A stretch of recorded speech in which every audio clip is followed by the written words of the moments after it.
Moscow. Russia's defense ministry on Wednesday blamed the illegal use of mobile phones by its soldiers for a deadly Ukrainian missile strike that it said killed 89 servicemen, raising the reported death toll significantly. Moscow previously said 63 Russian soldiers were killed in the weekend strike. The ministry's reaction came amid mounting anger among some Russian commentators, who are increasingly vocal about what they see as a half-hearted campaign in Ukraine. Most of the anger on social media was directed at military commanders rather than Russian President Vladimir Putin, who has not commented publicly on the attack, which was another blow after major battlefield retreats in recent months. The Russian Defense Ministry said 4 Ukrainian missiles hit a temporary Russian barracks in a vocational college in Makiyivka, twin city of the Russian-occupied regional capital of Donetsk in eastern Ukraine. Although an official probe has been launched, the main reason for the attack was clearly the illegal mass use of mobile phones by servicemen, the ministry said. This factor allowed the enemy to track and determine the coordinates of the soldiers' location for a missile strike, it said in a statement issued just after 1 a.m., 22 o'clock GMT Tuesday, on Wednesday. However, Semyon Pegov, a prominent Russian war correspondent awarded the Order of Courage by Putin in late 2022, questioned the ministry's reasoning. In a Telegram post, Pegov said that Ukraine could have been able to locate the troops via drones and intelligence, not necessarily through mobile phones. The story of mobiles is not very convincing, Pegov said. I rarely say this, but this is the case when it would probably be better to remain silent, at least until the end of the investigation. As such, it looks like an outright attempt to smear the blame.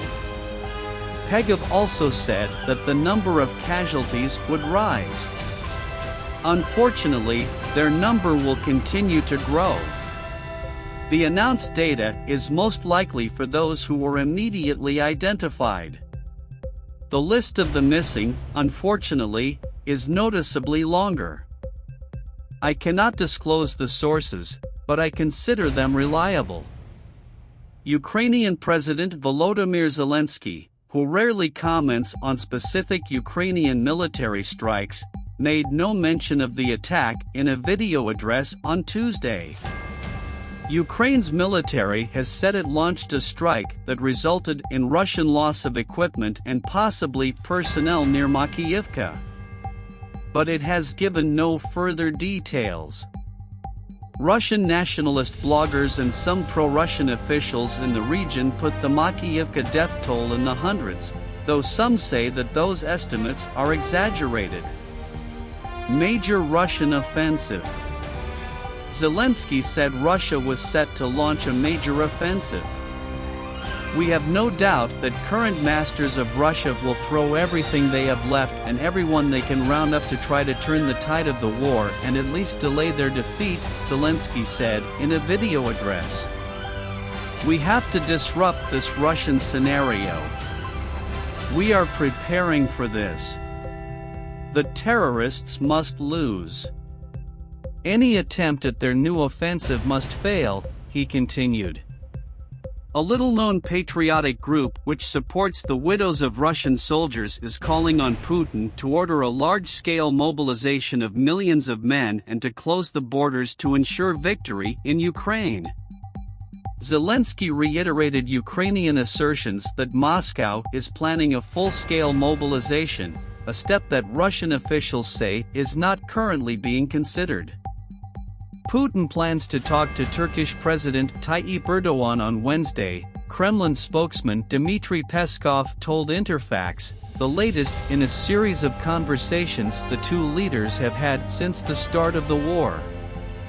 Turkey acted as mediator alongside the United Nations last year to establish a deal allowing grain exports from Ukrainian ports, but the chances of serious peace talks look remote, especially as fighting continues to rage.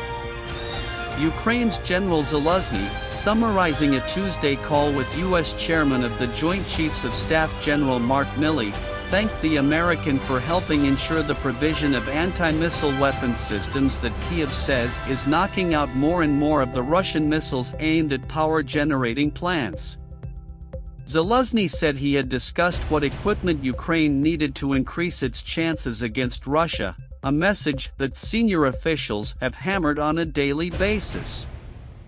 British Prime Minister Rishi Sunak told Zelensky that he can count on Britain for support over the long run, as demonstrated by the recent delivery of more than 1,000 anti-air missiles, Sunak's office said on Tuesday. Putin launched his invasion of Ukraine, what he calls a special military operation, on February 24, 2022 to deter threats to Russian security and to protect Russian speakers. Ukraine and its allies accuse Moscow of an unprovoked imperialist-style grab for territory.